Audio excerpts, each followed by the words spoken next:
And there are more who could lose their fortunes, but not like Jack Ma. We all know these are challenging times for the global economy. Everywhere in the world, people are losing money. Many fear a recession is now unavoidable. In some countries, it is already happening. Leading economies of the world are contracting, which includes the United States. The US economy is contracting, but the US is not ready to accept that it is in recession. Let me share some numbers. In the first quarter of this financial year, the US economy contracted. By how much? 1.6%. Yesterday, fresh numbers came out. This is for the last 3 months, the second quarter. The American economy has contracted again, this time by 0.9%. The US economy has contracted for 2 straight quarters. This is the definition of recession. Negative growth for 2 quarters.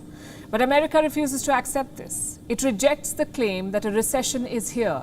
Different officials are giving different explanations. The US Federal Reserve Chairman says growth is slowing, that's all.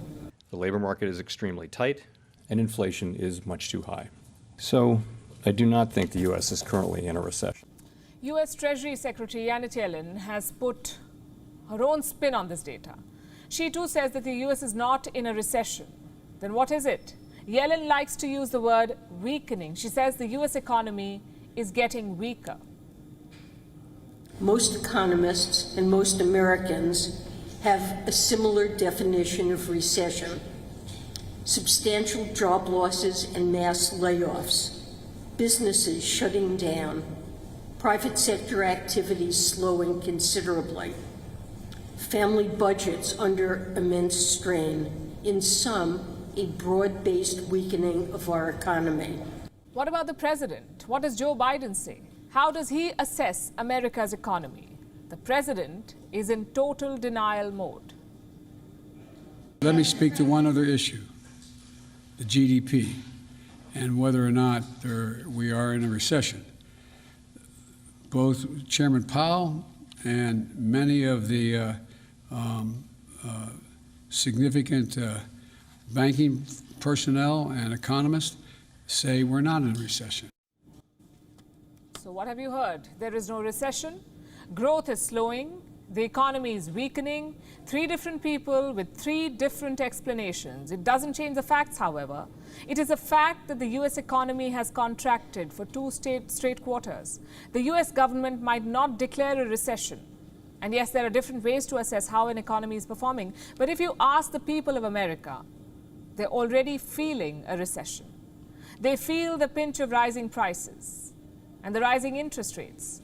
Americans are no longer confident about their economy. Recently, a survey was conducted, and American citizens were asked what they feel about their economy. The results are revealing. Consumer confidence has dropped to its lowest level since February 2021. What are Americans worried about the most? Inflation, they say. They're worried about the price of gas, about the rising price of food items. Americans are putting off big-ticket purchases. For many, plans to buy cars and major appliances are on hold now. Fewer Americans want to buy a home. Demand is at its lowest since 2015. And this sentiment is also reflecting in sales. Home sales have dropped to a 2-year low in the US. What does all of this mean?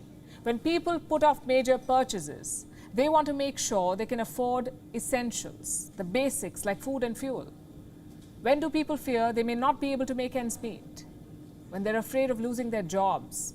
Officially, America's job numbers look good. Unemployment numbers are below 4%, and that's a good thing. But people fear they could lose their jobs in the coming months. I have more numbers. 78% of workers in the US are worried today. They fear they could lose their jobs. Managers also fear they will have to make cuts. 87% of managers say they're likely to order layoffs. So it doesn't matter what the lawmakers say, what their spin is. They might not call the situation a recession yet. But Americans are feeling the pinch. They say, for them, recession is already here.